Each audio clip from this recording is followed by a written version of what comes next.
Jérémie, chapitre 22. Ainsi parle l'Éternel. Descends dans la maison du roi de Juda et là prononce cette parole. Tu diras, écoute la parole de l'Éternel, roi de Juda, qui es assis sur le trône de David, toi, tes serviteurs et ton peuple, qui entrez par ses portes. Ainsi parle l'Éternel. Pratiquez la justice et l'équité, délivrez l'opprimé des mains de l'oppresseur, ne maltraitez pas l'étranger, l'orphelin et la veuve, n'usez pas de violence et ne répandez point de sang innocent dans ce lieu. Car si vous agissez selon cette parole, les rois assis sur le trône de David entreront par les portes de cette maison, montés sur des chars et sur des chevaux, eux, leurs serviteurs et leur peuple. Mais si vous n'écoutez pas ces paroles, je le jure par moi-même, dit l'Éternel, cette maison deviendra une ruine. Car ainsi parle l'Éternel sur la maison du roi de Juda. Tu es pour moi comme Galaad, comme le sommet du Liban. Mais certes, je ferai de toi un désert, une ville sans habitants. Je prépare contre toi des destructeurs, chacun avec ses armes. Ils abattront tes plus beaux cèdres et ils les jetteront au feu. Des nations nombreuses passeront près de cette ville et elles se diront l'une à l'autre, « Pourquoi l'Éternel a-t-il ainsi traité cette grande ville ?» Et l'on répondra, « Parce qu'ils ont abandonné l'alliance de l'Éternel leur Dieu, parce qu'ils se sont prosternés devant d'autres dieux et les ont servis. » Ne pleurez point celui qui est mort et ne vous lamentez pas sur lui. Pleurez, pleurez celui qui s'en va, car il ne reviendra plus, il ne reverra plus le pays de sa naissance. Car ainsi parle l'Éternel sur Shallum, fils de Josias, roi de Juda, qui régnait à la place de Josias son père, et qui est sorti de ce lieu. Il n'y reviendra plus, mais il mourra dans le lieu où on l'emmène captif, et il ne verra plus ce pays. Malheur à celui qui bâtit sa maison par l'injustice et ses chambres par l'iniquité, qui fait travailler son prochain sans le payer, sans lui donner son salaire, qui dit « Je me bâtirai une maison vaste et des chambres spacieuses », et qui s'y fait percer des fenêtres, la lambrise de cèdre et la peinte en couleur rouge. Est-ce que tu règnes parce que tu as de la passion pour le cèdre? Ton père ne mangeait-il pas, ne buvait-il pas? Mais il pratiquait la justice et l'équité, et il fut heureux. Il jugeait la cause du pauvre et de l'indigent, et il fut heureux. N'est-ce pas là me connaître, dit l'Éternel? Mais tu n'as des yeux et un cœur que pour te livrer à la cupidité, pour répandre le sang innocent, et pour exercer l'oppression et la violence. C'est pourquoi, ainsi parle l'Éternel sur Joachim, fils de Josias, roi de Juda. On ne le pleurera pas en disant « Hélas, mon frère, hélas, ma sœur !» On ne le pleurera pas en disant « Hélas, Seigneur, hélas, Sa Majesté !» Il aura la sépulture d'un âne, il sera traîné et jeté hors des portes de Jérusalem. Monte sur le Liban et crie, élève ta voix sur le Basan, crie du haut d'Abarim. Car tous ceux qui t'aimaient sont brisés, je t'ai parlé dans le temps de ta prospérité. Tu disais, je n'écouterai pas. C'est ainsi que tu as agi dès ta jeunesse. Tu n'as pas écouté ma voix. Tous tes pasteurs seront la pâture du vent, et ceux qui t'aiment iront en captivité. C'est alors que tu seras dans la honte, dans la confusion, à cause de toute ta méchanceté. Toi qui habites sur le Liban, qui as ton nid dans les cèdres, combien tu gémiras quand les douleurs t'atteindront, douleurs semblables à celles d'une femme en travail. Je suis vivant, dit l'Éternel.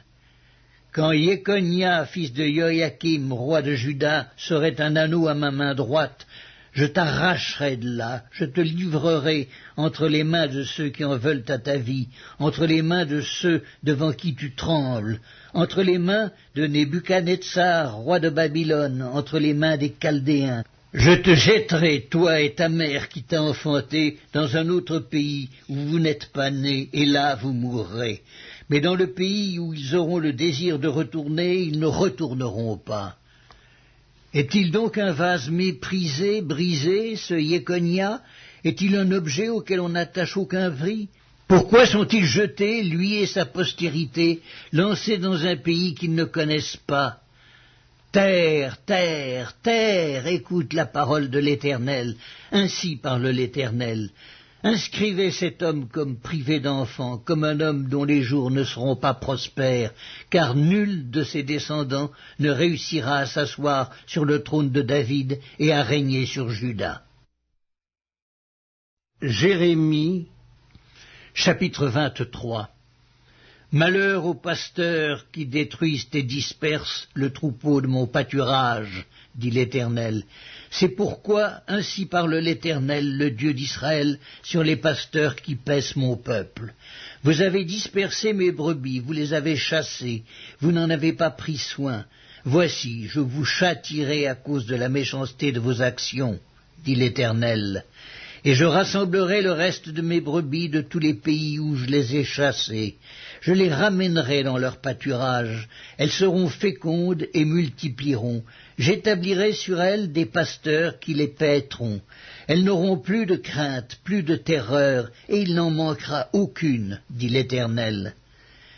Voici, les jours viennent, dit l'Éternel, où je susciterai à David un germe juste. Il régnera en roi et prospérera. Il pratiquera la justice et l'équité dans le pays. En son temps, Juda sera sauvé, Israël aura la sécurité dans sa demeure. Et voici le nom dont on l'appellera, l'Éternel notre justice. C'est pourquoi, voici, les jours viennent, dit l'Éternel, où l'on ne dira plus, l'Éternel est vivant, lui qui a fait monter du pays d'Égypte les enfants d'Israël. Mais on dira, l'Éternel est vivant, lui qui a fait monter et qui a ramené la postérité de la maison d'Israël, du pays du septentrion et de tous les pays où je les avais chassés, et ils habiteront dans leur pays. Sur les prophètes. Mon cœur est brisé au-dedans de moi, tous mes os tremblent. Je suis comme un homme ivre, comme un homme pris de vin, à cause de l'Éternel et à cause de ses paroles saintes. Car le pays est rempli d'adultère, le pays est en deuil à cause de la malédiction. Les plaines du désert sont desséchées, ils courent au mal, ils n'ont de la force que pour l'iniquité. Prophètes et sacrificateurs sont corrompus. Même dans ma maison j'ai trouvé leur méchanceté, dit l'Éternel. C'est pourquoi leur chemin sera glissant et ténébreux. Ils seront poussés et ils tomberont, car je ferai venir sur eux le malheur, l'année où je les châtierai, dit l'Éternel. Dans les prophètes de Samarie, j'ai vu de l'extravagance. Ils ont prophétisé par Baal. Ils ont égaré mon peuple d'Israël. Mais dans les prophètes de Jérusalem, j'ai vu des choses horribles. Ils sont adultères, ils marchent dans le mensonge, ils fortifient les mains des méchants afin qu'aucun ne revienne de sa méchanceté. Ils sont tous à mes yeux comme Sodome et les habitants de Jérusalem comme Gomorrhe. C'est pourquoi, ainsi parle l'Éternel des armées sur les prophètes. Voici, je vais les nourrir d'absinthe et je leur ferai boire des eaux empoisonnées. Car c'est par les prophètes de Jérusalem que l'impiété s'est répandue dans tout le pays. Ainsi parle l'Éternel des armées. N'écoutez pas les paroles des prophètes qui vous prophétisent. Ils vous entraînent à des choses de néant. Ils disent des visions de leur cœur et non ce qui vient de la bouche de l'Éternel.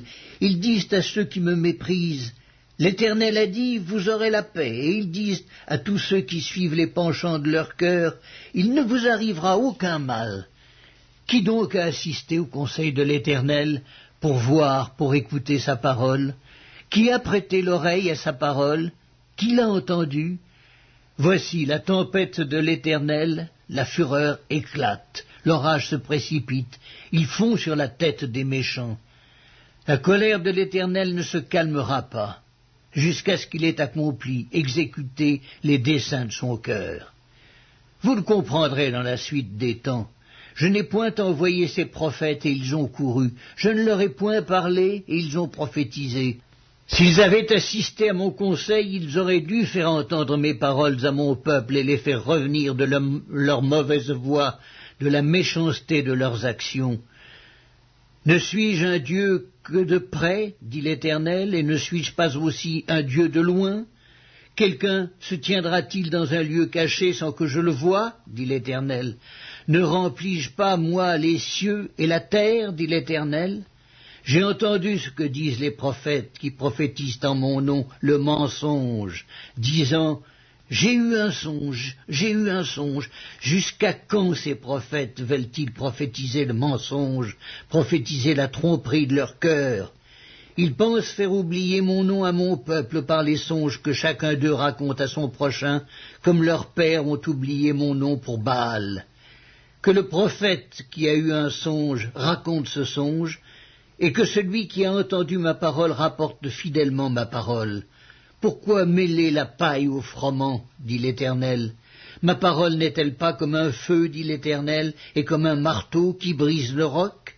C'est pourquoi, voici, dit l'Éternel, j'en veux aux prophètes, qui se dérobent mes paroles l'un à l'autre. Voici, dit l'Éternel, j'en veux aux prophètes, qui prennent leur propre parole et la donnent pour ma parole. Voici, dit l'Éternel, j'en veux à ceux qui prophétisent des songes faux, qui les racontent et qui égarent mon peuple par leurs mensonges et par leur témérité. Je ne les ai point envoyés, je ne leur ai point donné d'ordre, et ils ne sont d'aucune utilité à ce peuple, dit l'Éternel. Si ce peuple ou un prophète ou un sacrificateur te demande quelle est la menace de l'Éternel, tu leur diras quelle est cette menace. Je vous rejetterai, dit l'Éternel, et le prophète, le sacrificateur, ou celui du peuple, qui dira « menace de l'Éternel ». Je le châtierai, lui et sa maison. Vous direz chacun à son prochain, chacun à son frère « Qu'a répondu l'Éternel? Qu'a dit l'Éternel ?» Mais vous ne direz plus « menace de l'Éternel », car la parole de chacun sera pour lui une menace. Vous tordez les paroles du Dieu vivant, de l'Éternel des armées, notre Dieu. Tu diras au prophète, que t'a répondu l'Éternel? Qu'a dit l'Éternel? Et si vous dites encore, menace de l'Éternel, alors ainsi parle l'Éternel. Parce que vous dites ce mot, menace de l'Éternel, quoique j'ai envoyé vers vous pour dire, vous ne direz pas menace de l'Éternel, à cause de cela, voici, je vous oublierai et je vous rejetterai, vous et la ville que j'avais donnée à vous et à vos pères, je vous rejetterai loin de ma face. Je mettrai sur vous un opprobre éternel et une honte éternelle qui ne s'oublieront pas. Jérémie, chapitre 24. L'Éternel me fit voir 2 paniers de figues posés devant le temple de l'Éternel, après que Nebuchadnezzar, roi de Babylone, eut emmené de Jérusalem et conduit à Babylone Jéconia, fils de Joachim, roi de Juda, les chefs de Juda, les charpentiers et les serruriers. L'un des paniers contenait de très bonnes figues, comme les figues de la première récolte, et l'autre panier de très mauvaises figues, qu'on ne pouvait manger à cause de leur mauvaise qualité. L'Éternel me dit, « Que vois-tu, Jérémie ?» Je répondis, « Des figues. » Les bonnes figues sont très bonnes et les mauvaises sont très mauvaises et ne peuvent être mangées à cause de leur mauvaise qualité. La parole de l'Éternel me fut adressée en ces mots. Ainsi parle l'Éternel, le Dieu d'Israël. Comme tu distingues ces bonnes figues, ainsi je distinguerai pour leur être favorable les captifs de Juda que j'ai envoyés de ce lieu dans le pays des Chaldéens. Je les regarderai d'un œil favorable, et je les ramènerai dans ce pays. Je les établirai et ne les détruirai plus. Je les planterai et ne les arracherai plus. Je leur donnerai un cœur pour qu'ils connaissent que je suis l'Éternel. Ils seront mon peuple, et je serai leur Dieu, s'ils reviennent à moi de tout leur cœur. Et comme les mauvaises figues qui ne peuvent être mangées à cause de leur mauvaise qualité, dit l'Éternel, ainsi ferai-je devenir Sédécias, roi de Juda, ses chefs et le reste de Jérusalem, ceux qui sont restés dans ce pays et ceux qui habitent dans le pays d'Égypte. Je les rendrai un objet d'effroi, de malheur pour tous les royaumes de la terre, un sujet d'opprobre, de sarcasme, de raillerie et de malédiction dans tous les lieux où je les chasserai. J'enverrai parmi eux l'épée, la famine et la peste, jusqu'à ce qu'ils aient disparu du pays que j'avais donné à eux et à leurs pères.